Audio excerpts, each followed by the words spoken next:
Star వారసుడిగా silver screen entry ఇచ్చిన Abhishek Bachchan career స్టార్టింగ్లో ఆడియన్స్ను మెప్పించటంలో ఫెయిల్ అయ్యారు.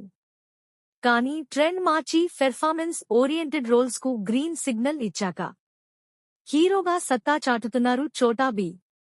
స్టార్ వారసుడిగా సిల్వర్ స్క్రీన్ ఎంట్రీ ఇచ్చిన అభిషేక్ స్టార్ ఇమేజ్ అందుకోవటంలో మాత్రం ఫెయిల్ అయ్యారు.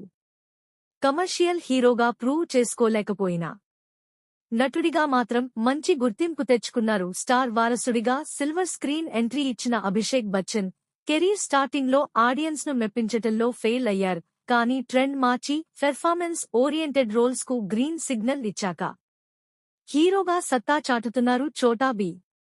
స్టార్ వారసుడిగా సిల్వర్ స్క్రీన్ ఎంట్రీ ఇచ్చిన అభిషేక్ స్టార్ ఇమేజ్ అందుకోవటంలో మాత్రం ఫెయిల్ అయ్యారు. కమర్షియల్ హీరోగా ప్రూవ్ చేసుకోలేకపోయినా నటుడిగా మాత్రం మంచి గుర్తింపు తెచ్చుకున్నారు. వరుసగా పర్ఫార్మెన్స్కు స్కోప్ ఉన్న సినిమాలతో అలరిస్తున్నారు అభిషేక్ బచ్చన్. బాలీవుడ్లో బయోగ్రాఫికల్ మూవీస్కు కేరాఫ్గా మారుతున్నారు అభిషేక్ బచ్చన్. గతంలో గురు సినిమాలో బిజినెస్ టైకూన్ అంబానీ జీవిత కథ ఆధారంగా రూపొందించిన పాత్రలో నటించారు అభిషేక్. ఆ సినిమాలో చోటా బి నటనకు మంచి రెస్పాన్స్ వచ్చింది. తరువాత బిగ్ బుల్, బాబ్ బిస్వాస్ లాంటి సినిమాల్లోనూ రియల్ లైఫ్ క్యారెక్టర్స్లో కనిపించారు.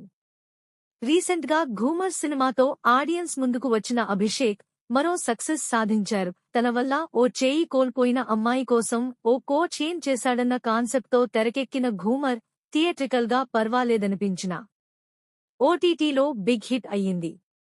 తాజాగా మరో ఇంట్రెస్టింగ్ మూవీని లైన్లో పెట్టారు అభిషేక్. తన వల్ల బాధపడిన వారికి క్షమాపణ చెప్పాలనుకునే వ్యక్తి కథతో తెరకెక్కిన cinema I want to talk.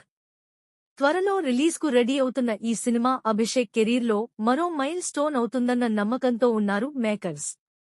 ఇలాంటి లేటెస్ట్ అప్డేట్ కోసం మా ఛానల్ను సబ్స్క్రైబ్ చేసుకోండి. ఒక లైక్ కొట్టండి. మీ అభిప్రాయాలను కామెంట్ రూపంలో తెలపగలరు.